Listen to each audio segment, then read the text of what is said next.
Hola, ¿qué tal amigos? Soy Miguel de Demomate. Bienvenidos a este nuevo video de demostraciones en el cual tocaremos el tema de funciones. En este video revisaremos cuáles son las características de algunas funciones reales. Comenzando con la función creciente.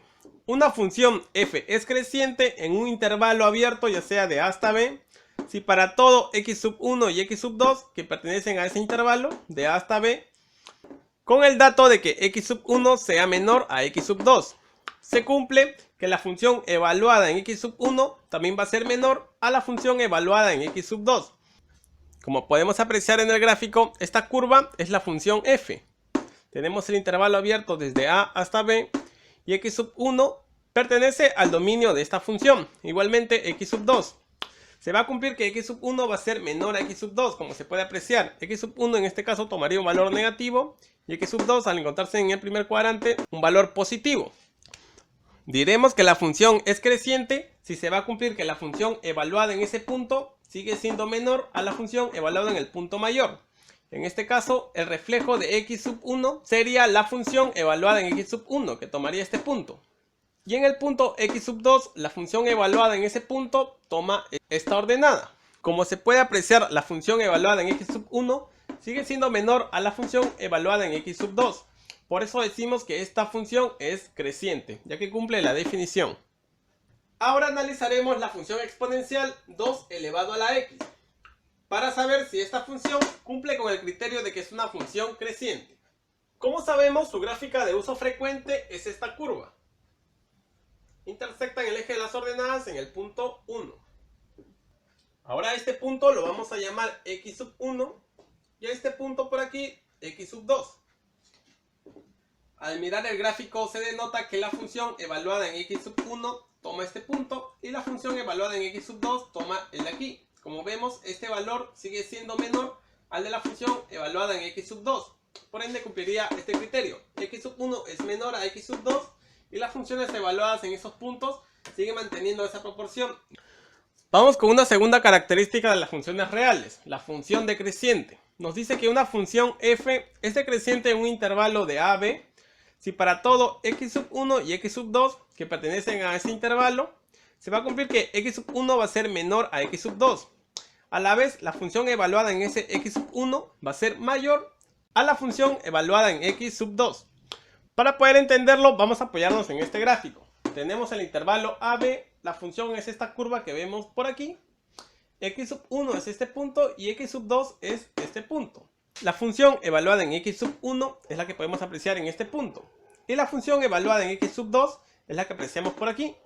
Como notamos, f de x sub 1 tiene un valor mayor al de f evaluado en x sub 2. Por ende se va a cumplir lo siguiente. Tenemos estos dos puntos que pertenecen al dominio de esta función. X sub 1 va a ser menor a x sub 2 y las funciones evaluadas en este x sub 1 es mayor a la función evaluada en x sub 2. Esto no quiere decir que la función va a cumplir el criterio de que es decreciente. Vamos a analizar la función logaritmo en base 10 del número menos x. En el plano tenemos graficado la función de uso frecuente logaritmo en base 10 del número x. Y por las reglas de gráfica de funciones, sabemos que cuando la variable está afectada por un signo negativo, nos ubicamos en el eje de ordenadas y graficamos como un espejo al otro lado. Después de haber graficado la función logaritmo en base 10 de menos x, vamos a llamar a este punto del dominio x sub 1 y a este otro punto x sub 2. Vamos a hallar cuáles son las ordenadas de esos dos puntos. Como se puede apreciar, la función evaluada en x sub 1 es mayor a la función evaluada en x sub 2. Eso quiere decir que toda esta función tiende a ser decreciente. Caso contrario se ve con la función y igual al logaritmo en base 10 del número x. Como podemos apreciar, esta tiende a ser creciente. Continuando con las características, ahora veremos la función periódica, la cual nos dice una función llamada f con dominio, el dominio es llamado dominio de f, se dice que es periódica si existe un número llamado t diferente de 0. Tal que para todo valor de x que pertenezca a este dominio de la función, se cumpla que este número t adicionado en x también pertenezca al mismo dominio.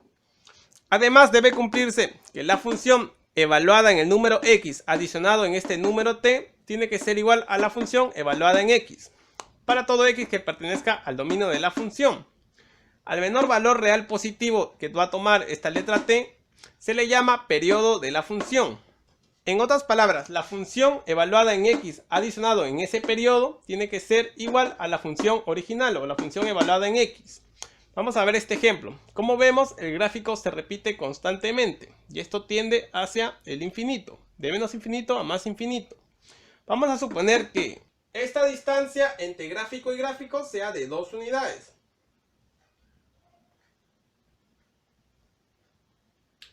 A este menor valor real positivo que toma la función se le va a conocer periodo. Eso quiere decir que la letra t va a ser igual al número 2. Es el periodo mínimo entre separación de las gráficas de la misma función. Un ejemplo de función periódica sería la función f de x igual a seno de x. Como podemos apreciar, esta es la gráfica aproximada del seno de x y tendría un periodo igual a 2pi. Además debe cumplir la condición que esa función evaluada en x adicionado en este periodo tiene que ser igual a la función evaluada en x. Si reemplazamos el valor del periodo en la fórmula que tenemos aquí arriba, nos va a quedar seno de 2pi aumentado en x igual al seno de x. Como sabemos, por reducción al primer cuadrante, 2pi adicionado en cualquier ángulo sigue siendo el mismo ángulo. En otras palabras, seno de 2pi más x es equivalente a seno de x. Por ende, cumple la condición de función periódica. Continuando con las características, ahora veremos la función par. Una función f es par si se cumple estas dos condiciones. Menos x debe pertenecer al dominio de la función.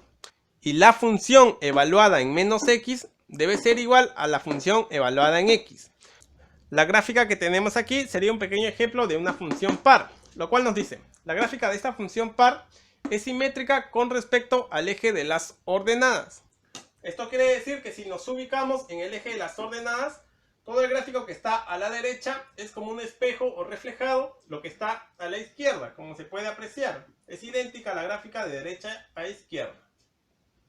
Como un ejemplo de función par, veremos la función f de x igual a x al cuadrado adicionado en 2 unidades.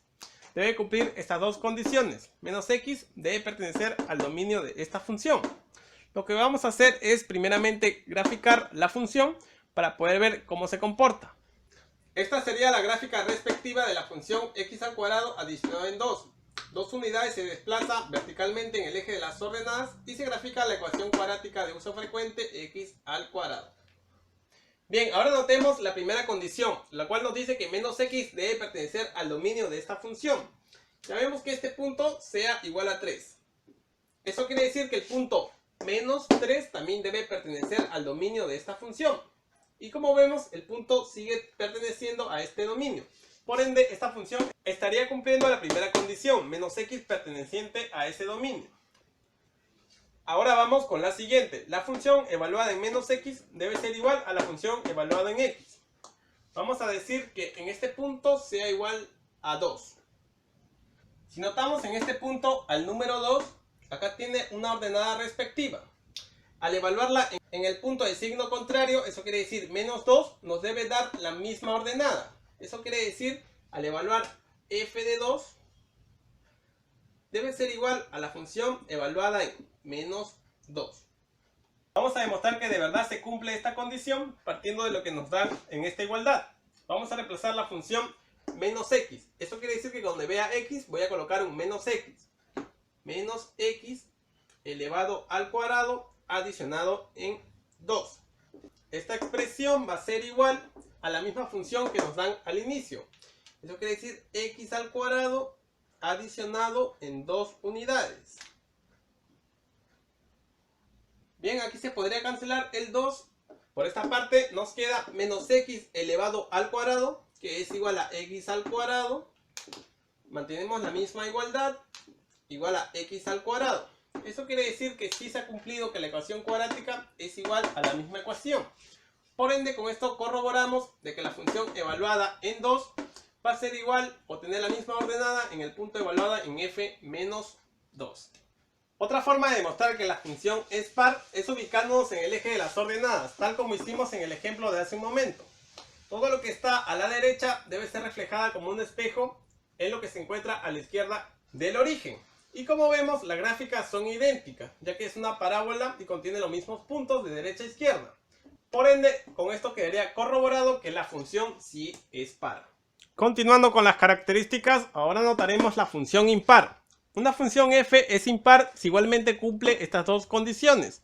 Menos x debe pertenecer al dominio de la función y a la vez la función evaluada en menos x debe ser igual a menos la misma función evaluada en x. De igual forma, aquí tenemos graficada una función impar y tenemos la siguiente nota. La gráfica de una función impar es simétrica con respecto al origen de coordenadas. Si recordamos hace un momento cuando vimos la función par, teníamos que ubicarnos en el eje de ordenadas y ver que sea un reflejo directo del primer y cuarto cuadrante hacia el segundo y tercer cuadrante. En este caso, al decirnos que es con respecto al origen de coordenadas, sería reflejarlo igualmente del primer y cuarto cuadrante con respecto al segundo y tercero, pero a la vez ubicarnos en el eje de las abscisas y volver a reflejarlo. Del segundo pasaría al tercero y del primero al cuarto. En otras palabras más sencillas, todo lo que se encuentra en este primer cuadrante va a pasar a ser parte de este tercer cuadrante. De igual forma, lo que se encuentra en el segundo cuadrante pasa a formar parte del cuarto cuadrante. Como vemos, esta línea forma parte del primer cuadrante. Eso quiere decir entonces que va a pasar a ser parte de este tercer cuadrante, como se puede apreciar. O sea, es una gráfica idéntica. En esta curvita, y continúa la gráfica. Bueno, eso es básicamente cómo se distinguen las gráficas de las funciones impares. Como un ejemplo de función impar, veremos la función f de x igual a x elevado al cubo. Para poder analizar si esta función va a cumplir con estas dos condiciones, vamos a graficarla para ver cómo se comporta. Ya hemos graficado la curva x elevado al cubo. Ahora vamos a analizar la primera condición. Menos x debe pertenecer al dominio de esa función.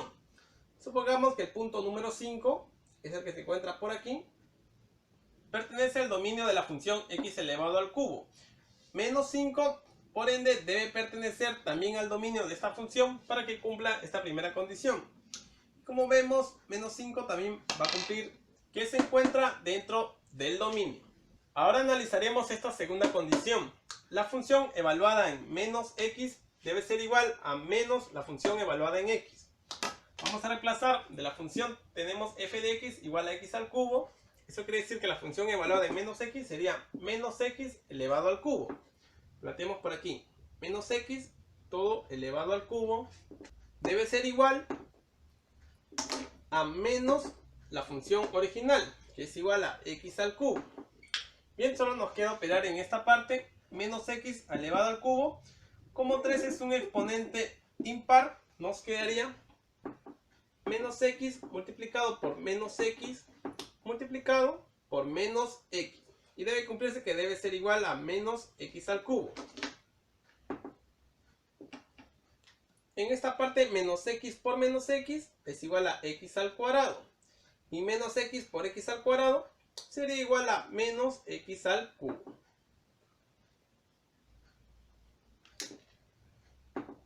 Bien, con esto demostramos que sí cumple la segunda condición. La función evaluada en menos x es igual a menos la función evaluada en x. Ahora vamos a analizar lo que respecta a su gráfica. ¿Cómo se grafican las funciones impares? ¿O cuál es el comportamiento que tienen estas? Primero se va a graficar la función de forma simétrica con respecto al eje de ordenadas o el eje y. Aproximadamente la función nos va a quedar de esta manera.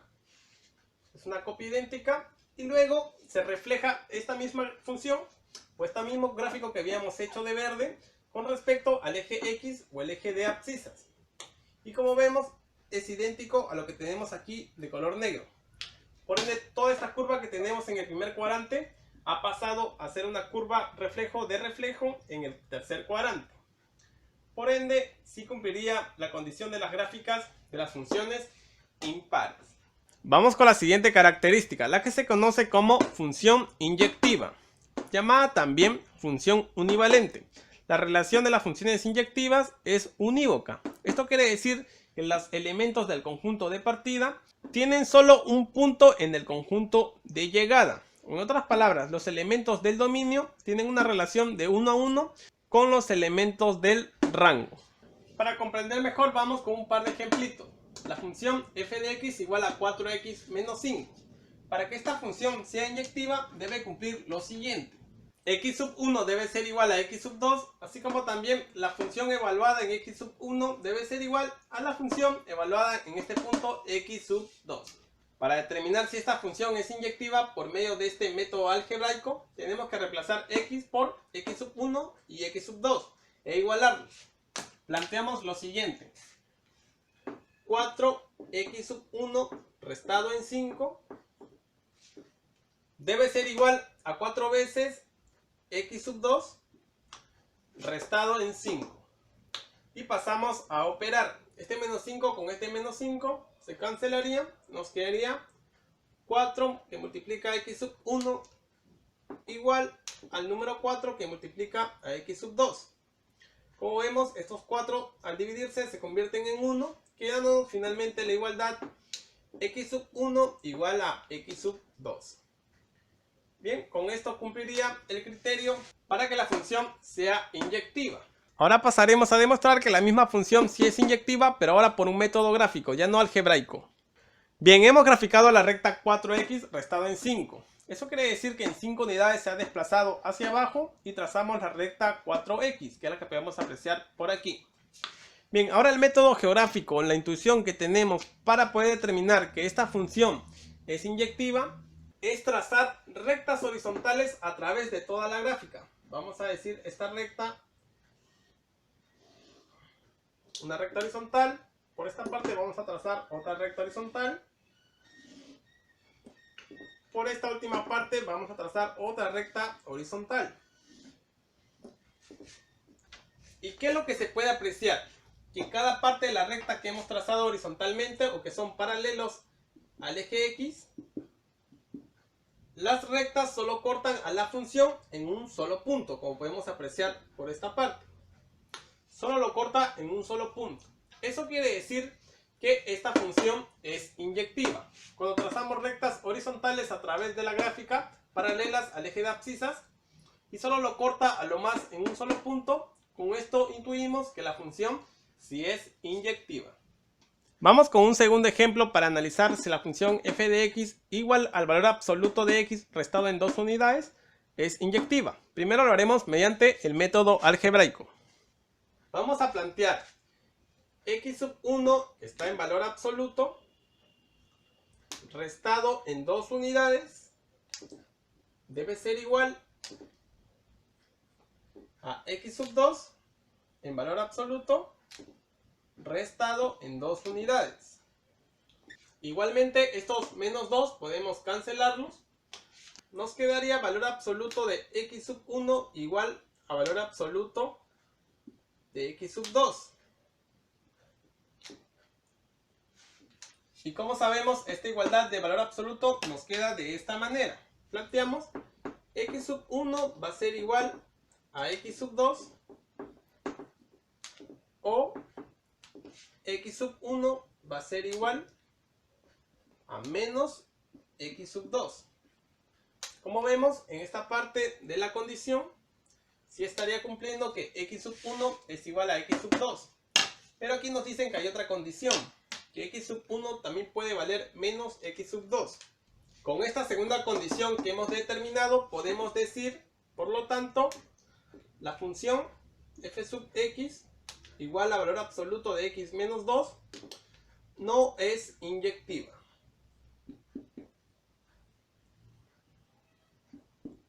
De igual forma vamos a demostrar por el método gráfico que esta función no es inyectiva. Para eso graficamos la función valor absoluto de x restado en 2 unidades. Como vemos, va a desplazarse 2 unidades hacia abajo sobre el eje de ordenadas y partiendo de aquí se produce el valor absoluto.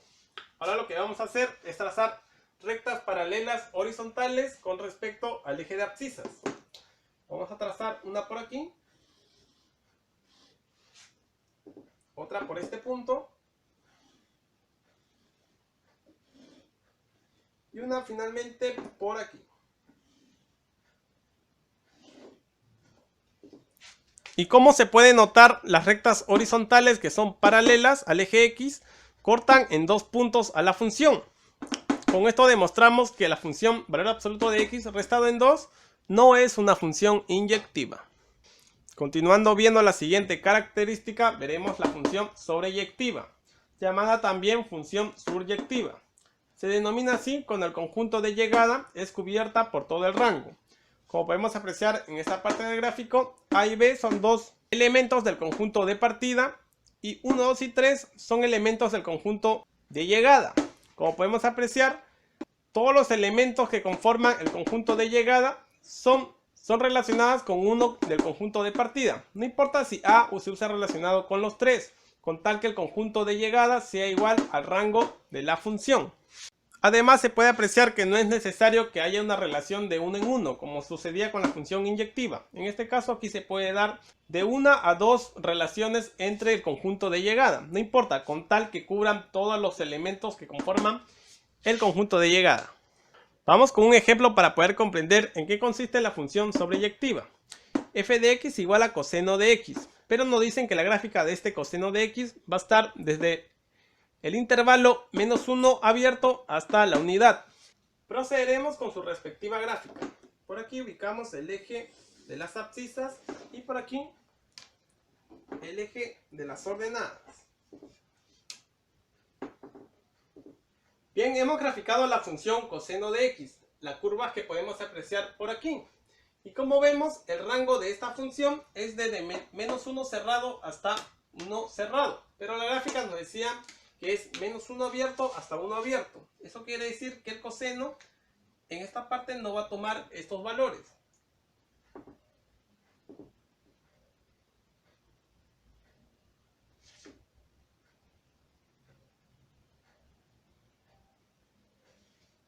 Bien, quedando la función coseno de x desde el intervalo de -1 hasta 1 abierto, que pertenecen al rango de esta función, como podemos apreciar en esta parte del gráfico. Cuando vemos -1 y 1, tenemos un intervalo abierto. Pero como sabemos, el rango de la función coseno por trigonometría es cerrado en -1 y cerrado en 1. Eso quiere decir que el rango del conjunto de llegada toma elementos desde el -1 hasta el 1, incluidos estos mismos. Y en la función que nos dan por aquí, no toma esos valores. Eso quiere decir que no todo el conjunto de llegada va a ser tomado. El conjunto de llegada no va a ser igual al rango de la función. Con esto no estaría cumpliendo la definición de función sobreyectiva. En otras palabras, la función que podemos apreciar por aquí, en este intervalo que pertenece al rango de la función, no es una función sobreyectiva. Y por última característica de este video, veremos la función biyectiva, la cual nos dice, una función llamada f se le puede llamar biyectiva si esa función es inyectiva y sobreyectiva a la misma vez. Como podemos apreciar en este gráfico, tenemos el conjunto de partida y el conjunto de llegada. El conjunto de partida está conformada por dos elementos, A y B, y el conjunto de llegada igualmente por dos elementos, 1 y 2. Para que sea inyectiva, debe ser la relación de 1 a 1, una relación unívoca. Como vemos, no hay dos flechas que partan del conjunto de partida hacia el de llegada. Por ende, esta función sí es inyectiva. Y nos dice que también tiene que ser sobreyectiva. Y como vemos, todos los elementos que pertenecen al conjunto de llegada reciben una relación del conjunto de partida. Eso quiere decir que el rango es igual al conjunto de llegada. Por ende, también sería una función sobreyectiva. Veamos rápidamente cuáles son algunos ejemplos de ecuaciones biyectivas. F de x es igual a x al cubo sumado en la unidad. Como ya habíamos plasmado hace un momento, la gráfica de la ecuación x al cubo ya habíamos determinado que era inyectiva. Y también es sobreyectiva, ya que no hay ninguna restricción con respecto a los valores que pertenecen al rango. Igualmente hacemos con esta función f de x igual a 2x. Como vemos, esta función sí es inyectiva. Si lo graficamos, es una recta y solo las rectas horizontales paralelas al eje de las abscisas lo cortan en un solo punto. Por ende, sí es una función inyectiva. Y como vemos que no tiene alguna restricción con respecto al rango, también sería el conjunto de llegada igual al rango. También sería una función biyectiva. Bueno amigos, hasta aquí el video, espero les haya gustado. No se olviden de suscribirse a mi canal para más contenido educativo y conmigo será hasta el siguiente video. ¡Hasta luego!